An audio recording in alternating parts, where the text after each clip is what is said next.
नमस्कार, आप देख रहे हैं संसद टीवी और आपके साथ मैं हूं दीक्षा कोहली। आज की खबर में देश विदेश के समाचार के अलावा आपके काम की हर खबर है शामिल। तो चलिए शुरुआत करते हैं हेडलाइंस के साथ। आपसी सहयोग के महत्वपूर्ण फोरम के रूप में विकसित हो रहा है ब्रिक्स। 14वें शिखर सम्मेलन में प्रधानमंत्री का संबोधन। आपसी सहयोग से नागरिकों को मिला सीधा लाभ। राष्ट्रपति पद की एनडीए उम्मीदवार द्रौपदी मुर्मू ने उपराष्ट्रपति, प्रधानमंत्री, गृह मंत्री और रक्षा मंत्री से की मुलाकात। कल दाखिल करेंगी नामांकन। प्रधानमंत्री समेत कई केंद्रीय मंत्री और एनडीए नेता होंगे मौजूद। महाराष्ट्र में सियासी घमासान जारी। एकनाथ शिंदे का 40 से ज्यादा विधायकों के समर्थन का दावा। बागी विधायकों का वीडियो जारी। शिवसेना की बातचीत की पेशकश।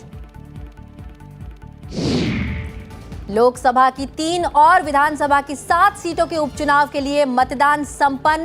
त्रिपुरा के टाउन बारदोवाली सीट पर मुख्यमंत्री माणिक साहा की किस्मत दांव पर। नतीजों का ऐलान 26 जून को।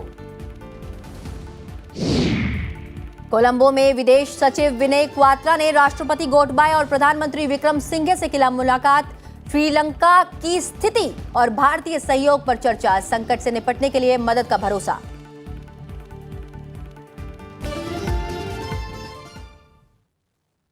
और हेडलाइंस के बाद अब एक नजर उन खबरों पर जो आज सुर्खियों में रही। लोकसभा अध्यक्ष ओम बिरला ने जयपुर में अर्जुन कला संग्रहालय की ओर से आयोजित कार्यक्रम में चित्रकारों को अर्जुन कला अवार्ड से सम्मानित किया। उन्होंने अर्जुन प्रजापति के कामों की सराहना की।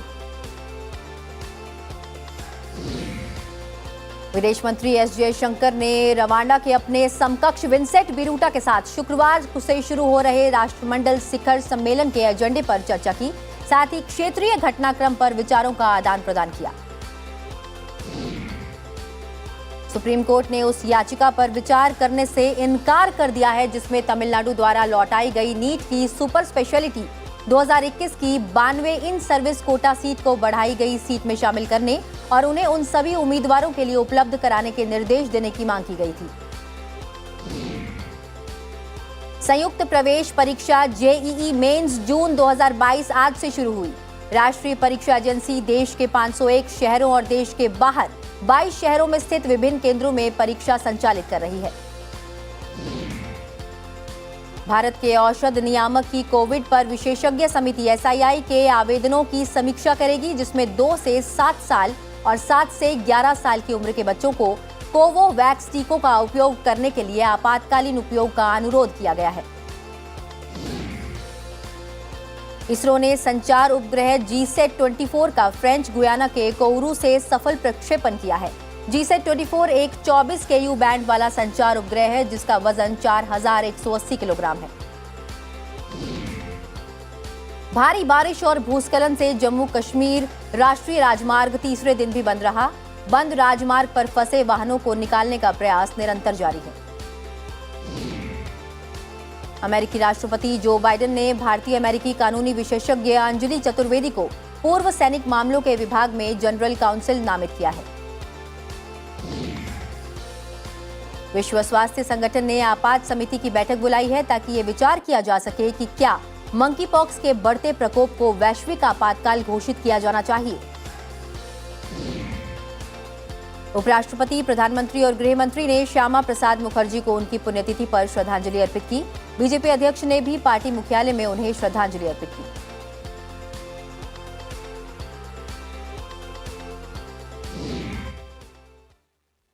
और अब खबरें विस्तार से।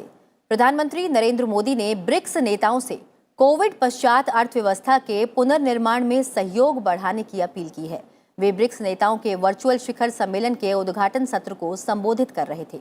उन्होंने कहा कि बदलते समय के साथ ब्रिक्स देशों के आपसी सहयोग बढ़े हैं और ये सिर्फ बातचीत का मंच नहीं बल्कि कई मसलों पर सहयोग का फोरम बन के उभरा है। 2 दिनों के इस वर्चुअल शिखर सम्मेलन में प्रधानमंत्री नरेंद्र मोदी के अलावा रूस के राष्ट्रपति व्लादिमीर पुतिन, चीन के राष्ट्रपति शी जिनपिंग, दक्षिण अफ्रीका के राष्ट्रपति सिरिल रामफोसा और ब्राजील के राष्ट्रपति जायर बोल्सोनारो मौजूद थे। सम्मेलन की थीम थी वैश्विक विकास के नए दौर के लिए उच्च गुणवत्ता की ब्रिक्स भागीदारी को बढ़ावा। ब्रिक्स देशों में ब्राजील, रूस, भारत, चीन और दक्षिण अफ्रीका शामिल हैं। वैश्विक स्तर पर महामारी का प्रकोप पहले की तुलना में कम हुआ है, लेकिन इसके अनेक दुष्प्रभाव अभी भी वैश्विक अर्थव्यवस्था में दिखाई दे रहे हैं। वैश्विक अर्थव्यवस्था की गवर्नेंस के बारे में हम ब्रिक्स सदस्य देशों का नजरिया काफी समान रहा है और इसलिए हमारा आपसी सहयोग वैश्विक पोस्ट कोविड रिकवरी में उपयोगी योगदान दे सकता है। और इस पर अधिक जानकारी के लिए जुड़ रहे हैं अपने वरिष्ठ सहयोगी अखिलेश सुमन के साथ। अखिलेश, एक तरफ रूस यूक्रेन युद्ध लगातार जारी है, इस बीच ब्रिक्स सम्मेलन की अगर हम बात करें तो कितना महत्वपूर्ण है ये सम्मेलन?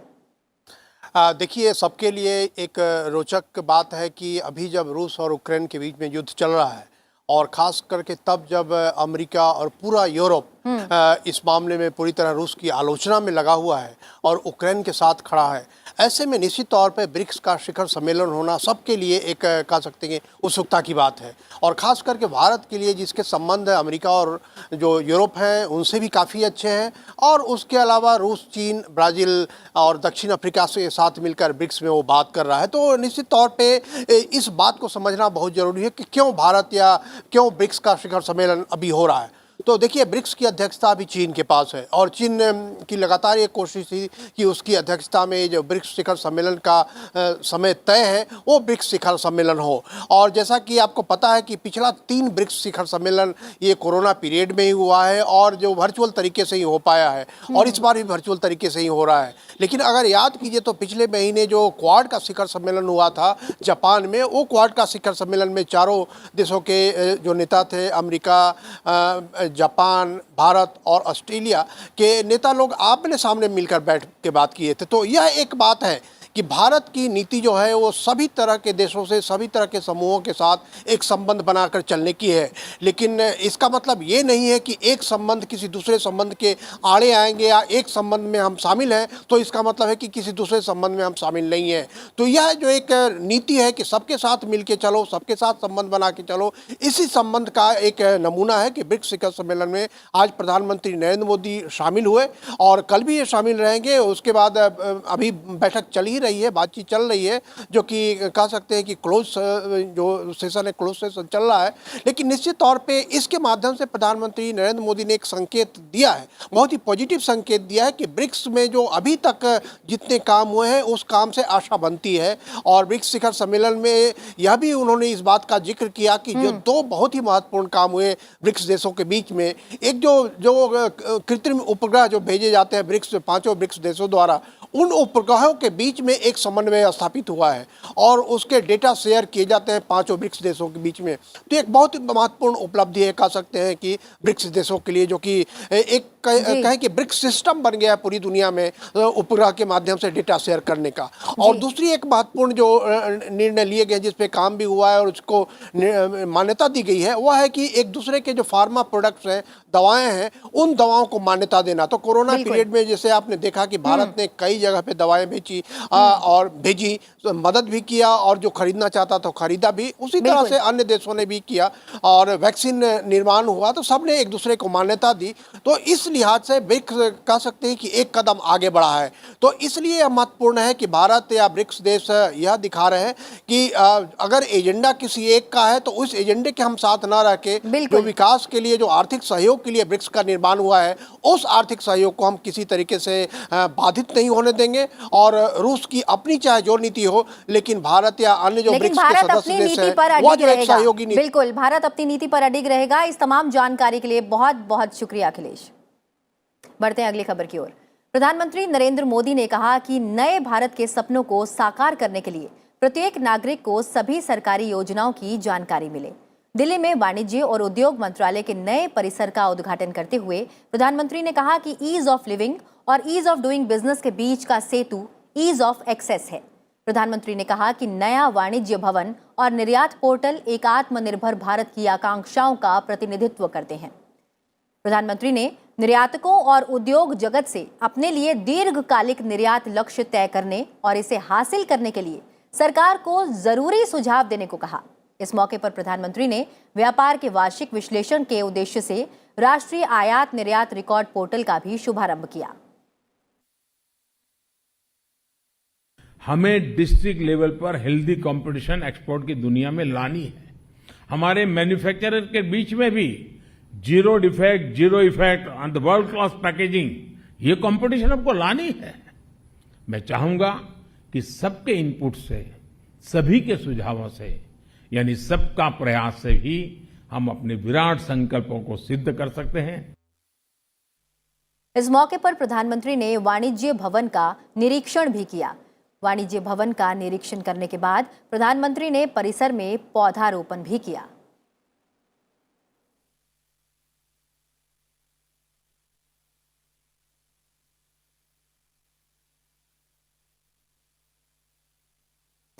केंद्रीय सहकारिता मंत्री अमित शाह ने कहा कि शहरी सहकारी बैंकों को प्रतिस्पर्धा में बने रहने के लिए संतुलित विकास पर ध्यान देने और बैंकों की आधुनिक व्यवस्था अपनाने की जरूरत है। दिल्ली में शहरी सहकारी बैंकों की ऋण क्षेत्र में भावी भूमिका के विषय पर अनुसूचित और बहुराज्यीय सहकारी बैंकों और ऋण समितियों के राष्ट्रीय सम्मेलन में उन्होंने शहरी सहकारी बैंकों में सुधारों पर जोर दिया। साथ ही उन्हें संरचनात्मक बदलाव लाने, लेखांकन प्रक्रियाओं को कंप्यूटरीकृत बनाने और इस क्षेत्र में युवा प्रतिभाओं को आकर्षित करने को कहा। अमित शाह ने कहा कि सहकारी बैंकों में संतुलित विकास से उन्हें भविष्य में प्रतिस्पर्धा में बने रहने में मदद मिलेगी। सहकारी क्षेत्र पर शंका नहीं करनी चाहिए। ज्यादा विजिलेंट रहने की भी जरूरत नहीं है। जब बीआर एक्ट पूरा अप्लाई कर रहे हो तो यू आर वॉच डॉग, आप देखिए उसको, काय को शंका की दृष्टि से देखना चाहिए। रिस्ट्रिक्शन की जरूरत नहीं है। रिस्ट्रिक्शन को रिलैक्स कर कोऑपरेटिव बैंकों ने अपनी रिलायबिलिटी बढ़ाने की जरूरत है। राष्ट्रपति पद के लिए होने जा रहे चुनाव में एनडीए प्रत्याशी द्रौपदी मुर्मू दिल्ली पहुंच गई हैं। वो प्रधानमंत्री और एनडीए के शीर्ष नेताओं की मौजूदगी में कल अपना नामांकन पत्र दाखिल करेंगी। एनडीए प्रत्याशी द्रौपदी मुर्मू ने दिल्ली में उपराष्ट्रपति आवास पर उपराष्ट्रपति एम वेंकैया नायडू से मुलाकात की। प्रधानमंत्री नरेंद्र मोदी ने एनडीए की राष्ट्रपति पद की उम्मीदवार द्रौपदी मुर्मू से मुलाकात की।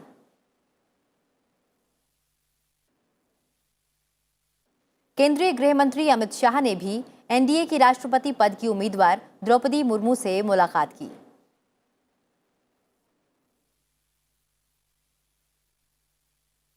इस बीच एनडीए की राष्ट्रपति पद की उम्मीदवार द्रौपदी मुर्मू ने रक्षा मंत्री राजनाथ सिंह से भी मुलाकात की। इससे पहले दिल्ली पहुंचने पर एयरपोर्ट पर उनका भव्य स्वागत किया गया।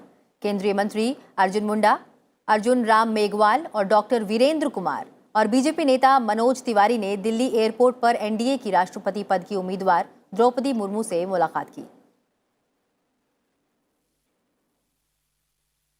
महाराष्ट्र की सत्ता का सियासी हलचल आज भी जारी रहा। पिछले 24 घंटे में कई और विधायक गुवाहाटी जाकर एकनाथ शिंदे गुट से मिल गए हैं। एकनाथ शिंदे गुट लगातार मजबूत होता जा रहा है। अब एकनाथ शिंदे का दावा है कि उनके साथ शिवसेना और निर्दलीय मिलकर 40 से ज्यादा विधायक हैं। इस बीच शिवसेना के बागी विधायक संजय शिरसाट ने मुख्यमंत्री और पार्टी प्रमुख उद्धव ठाकरे को पत्र लिखकर दावा किया है कि शिवसेना विधायक 2.5 साल से अपमान का सामना कर रहे थे, जिसके चलते मंत्री एकनाथ शिंदे ने पार्टी नेतृत्व के खिलाफ जाने का कदम उठाया। सियासी उठापटक के बीच शिवसेना के प्रवक्ता संजय राउत ने बड़ा बयान दिया है। उन्होंने कहा है कि विधायकों को गुवाहाटी से संदेश नहीं देना चाहिए था, वो लोग मुंबई वापस आकर बात करें। अगर वो चाहते हैं कि महाविकास आघाड़ी से हमको बाहर जाना है तो ये बहाना है। ये बात अब हमारे सामने आकर भी कह सकते हो है कि हम उनकी बात तो सुन लेंगे। अगर पार्टी में एक मत बनता है उस बारे में जरूर हम निर्णय लेंगे। इस बीच एनसीपी ने कहा कि पार्टी मुख्यमंत्री उद्धव ठाकरे के साथ मजबूती के साथ वो खड़ी है। सरकार को बचाने की पूरी कोशिश भी लगातार जारी है। उद्धव ठाकरे जी के साथ में है। वहीं गोवा के मुख्यमंत्री प्रमोद सावंत ने कहा कि बीजेपी महाराष्ट्र के पूरे घटनाक्रम पर नजर बनाए हुए है। अच्छा डिसीजन जो महाराष्ट्र स्टेट के लिए होगा वो डिसीजन वहां के हमारे लीडर देवेंद्र जी डेफिनेटली ले लेंगे। 5 राज्यों और एक केंद्र शासित प्रदेश की 3 लोकसभा और 7 विधानसभा सीटों पर उपचुनाव के लिए मतदान शांतिपूर्ण संपन्न हो गया। लोकसभा की जिन 3 सीटों पर मतदान हुआ उनमें उत्तर प्रदेश की रामपुर और आजमगढ़ सीट शामिल है। वहीं पंजाब की संगरूर लोकसभा सीट पर भी मतदान पूरा हो गया है। रामपुर से बीजेपी ने घनश्याम सिंह लोधी को मैदान में उतारा है, जबकि समाजवादी पार्टी ने असीम रजा को टिकट दिया है। आजमगढ़ में त्रिकोणीय मुकाबला देखने को मिल रहा है, जहां से बीजेपी ने दिनेश लाल यादव को मैदान में उतारा है। वहीं समाजवादी पार्टी से धर्मेंद्र यादव और बीएसपी से शाह आलम उर्फ गुड्डू जमाली चुनाव में किस्मत आजमा रहे हैं। त्रिपुरा की 4 विधानसभा सीटों पर हुए उपचुनाव में 76.62% मतदान हुआ। चुनाव में सभी की नजर त्रिपुरा के टाउन बारदोवाली सीट पर रहेगी, जहां से मुख्यमंत्री माणिक साहा मैदान में हैं। इसके अलावा जिन विधानसभा सीटों पर उपचुनाव के लिए वोटिंग हुई उनमें दिल्ली की राजेंद्र नगर सीट, झारखंड की मंदार, आंध्र प्रदेश की अत्माकुर सीट शामिल है। सभी सीटों के लिए मतगणना 26 जून को होगी। केंद्रीय स्वास्थ्य मंत्री डॉक्टर मनसुख मंडाविया ने कुछ राज्यों में कोविड-19 मामलों की वृद्धि के मद्देनजर प्रमुख विशेषज्ञों और अधिकारियों के साथ बैठक की अध्यक्षता की। स्वास्थ्य मंत्री ने नए वेरिएंट की पहचान करने के लिए निगरानी जारी रखने और जीनोम अनुक्रमण पर ध्यान केंद्रित करने की अपील की है। उन्होंने टेस्ट, ट्रैक, ट्रीट, टीकाकरण और कोविड उपयुक्त व्यवहार के पालन की रणनीति जारी रखने और निगरानी की आवश्यकता पर भी जोर दिया है। देश में पिछले 24 घंटों के दौरान कोविड के 13,313 नए मामले सामने आए हैं। वहीं उपचाराधीन मरीजों की संख्या बढ़कर 83,990 पर पहुंच गई है, जो कुल मामलों का 0.19% है। पिछले 24 घंटों में उपचाराधीन मरीजों की संख्या में 2,303 की बढ़ोतरी हुई है। मरीजों के ठीक होने की राष्ट्रीय दर 98.60% है। दैनिक संक्रमण दर 2.03%, जबकि साप्ताहिक संक्रमण दर 2.81% है। और फिलहाल रुक रहे हैं एक छोटे से ब्रेक के लिए। ब्रेक के बाद देश के तमाम राज्यों से जुड़े महत्वपूर्ण समाचार और अंतर्राष्ट्रीय खबरों पर भी डालेंगे नजर। आप बने रहिए संसद टीवी के साथ।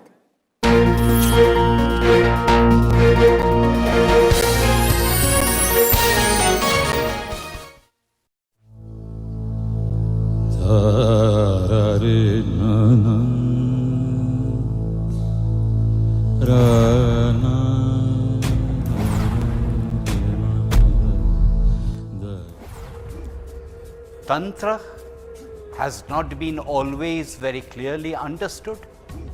Tantra has often been misunderstood. There are wrong impressions about Tantra. We will learn a little bit more about Tantra.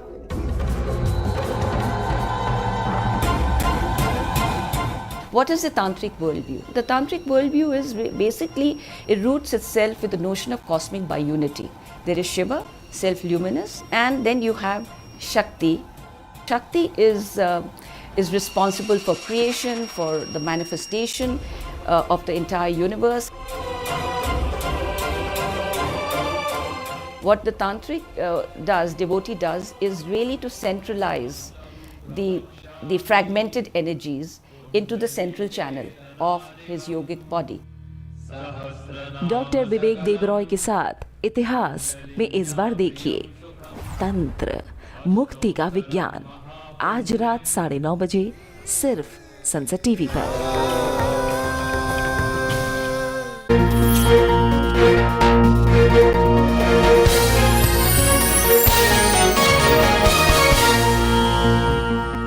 Break के बाद स्वागत है आप सभी का आज की खबर में। बढ़ते हैं आगे और बात करते हैं राज्यों से जुड़ी हुई खबरों की।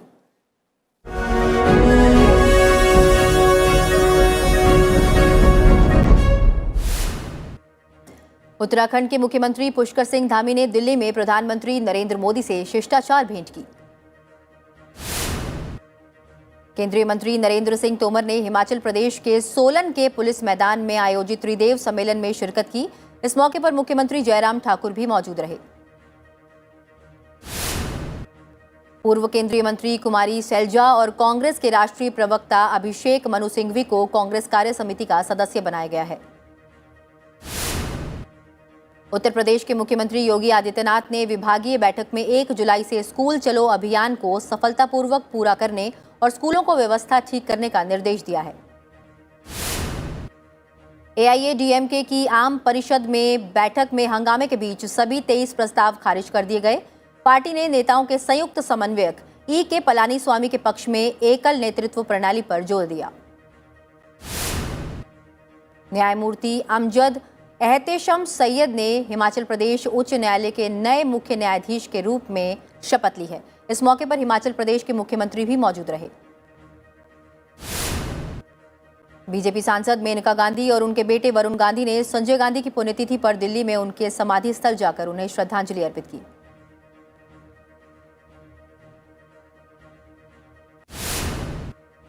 बिहार विधानसभा का मॉनसून सत्र कल से शुरू होने जा रहा है। 30 जून तक चलने वाले 5 दिवसीय सत्र के लिए सत्ता पक्ष और विपक्ष ने पूरी तैयारी कर रखी है। आय से अधिक संपत्ति के मामले में उत्तराखंड के समाज कल्याण विभाग में अपर सचिव पद पर तैनात रामविलास यादव को निलंबित कर दिया गया है। साथ ही उन्हें गिरफ्तार भी कर लिया गया है। गुजरात के वडोदरा में महिला पुलिस की शी टीम पेट्रोलिंग के लिए ई-बाइक का इस्तेमाल कर रही है। इससे भीड़भाड़ वाले इलाकों में भी सफलतापूर्वक पेट्रोलिंग की जा रही है।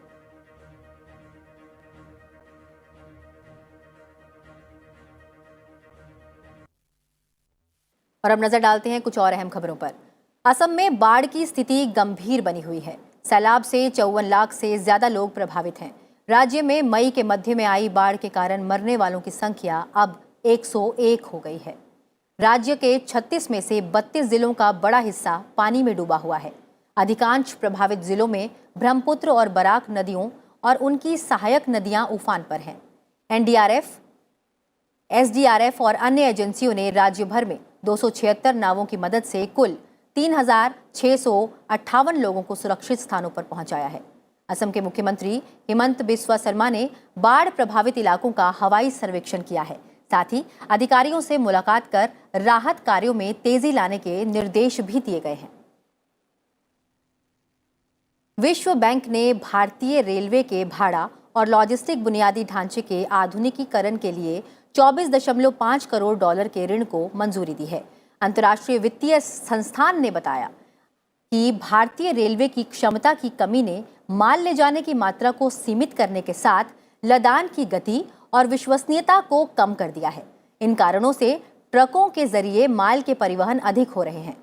इस परियोजना से कार्बन उत्सर्जन को कम करने के साथ लाखों यात्रियों को लाभ मिलेगा। विश्व बैंक की ओर से पुनर्निर्माण और विकास के लिए ये ऋण 22 साल की अवधि के लिए दिया गया है और इसमें 7 साल की छूट अवधि भी शामिल है।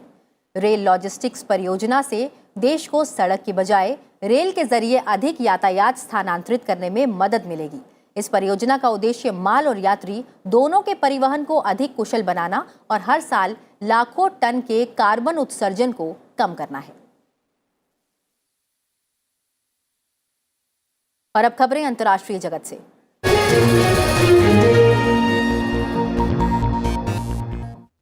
विदेश सचिव विनय क्वात्रा ने श्रीलंका के राष्ट्रपति गोटबाया राजपक्षे और प्रधानमंत्री रानिल विक्रमसिंघे से मुलाकात की है। इस दौरान उन्होंने श्रीलंका की वर्तमान स्थिति और देश को अभूतपूर्व आर्थिक संकट से निकालने के लिए भारत की ओर से दिए जा रहे सहयोग पर चर्चा की है। विदेश सचिव के साथ भारत के वित्त मंत्रालय के आर्थिक मामलों के विभाग के सचिव अजय सेठ, मुख्य आर्थिक सलाहकार डॉक्टर वी.ए. नागेश्वरन और भारतीय विदेश मंत्रालय के हिंद महासागर क्षेत्र मामलों के संयुक्त सचिव कार्तिक पांडे भी मौजूद रहे। भारतीय प्रतिनिधिमंडल ने ईंधन, दवा, उर्वरक और अन्य आवश्यक वस्तुओं के मामले में पहले प्रदान की गई सहायता की समीक्षा की। प्रतिनिधिमंडल ने कहा कि भारत निवेश संपर्क को बढ़ावा देने और आर्थिक संबंधों को मजबूत बनाकर आर्थिक सुधार में श्रीलंका की मदद करने के लिए सदैव तैयार है। यूरोपीय संघ के नेता 27 देशों के इस संगठन में शामिल होने के लिए यूक्रेन को उम्मीदवार का दर्जा देने के लिए तैयार हैं। संगठन की पूर्ण सदस्यता के लिए एक लंबे और अप्रत्याशित सफर का ये पहला कदम है। ईयू की सदस्यता के लिए पहल 24 फरवरी को यूक्रेन पर रूसी आक्रमण शुरू होने के कुछ ही दिनों के बाद की गई थी। ऐसे संकेत हैं कि युद्धग्रस्त देश का सदस्यता के लिए दावेदार बनना अब तय सा हो गया है। यूरोपीय संघ के 27 राष्ट्र रूसी हमलों के खिलाफ यूक्रेन के प्रतिरोध का समर्थन करने, मॉस्को के खिलाफ अभूतपूर्व आर्थिक प्रतिबंधों को स्वीकार करने में एकजुट हैं। वहीं रूसी सेना ने पूर्वी यूक्रेन के क्षेत्र पर अपनी पकड़ बढ़ाते हुए 2 गांवों पर कब्जा कर लिया है। साथ ही रूस एक प्रमुख राजमार्ग पर कब्जा कर रसद आपूर्ति को काटना और अग्रिम पंक्ति के कुछ यूक्रेनी सैनिकों की घेराबंदी करना चाहता है। यूक्रेन के रक्षा मंत्रालय ने कहा कि यूक्रेनी सैनिकों को लाइसिचांस्क शहर के नजदीक कुछ इलाकों से पीछे हटा लिया गया है ताकि घेराबंदी की आशंका टाली जा सके। हफ्तों से रूसी सैनिक सीवरोडोनेत्स्क पर गोलाबारी और हवाई हमले कर रहे हैं, जो लुहांस्क क्षेत्र का केंद्र है। यूक्रेनी सैनिक अजोत रासायनिक संयंत्र में छिपे हुए हैं, जहां करीब 500 नागरिक शरण लिए हुए हैं। ब्रिटिश रक्षा मंत्रालय ने कहा कि रूसी सैनिकों ने लाइसिचांस्क की ओर बढ़ने की संभावना है।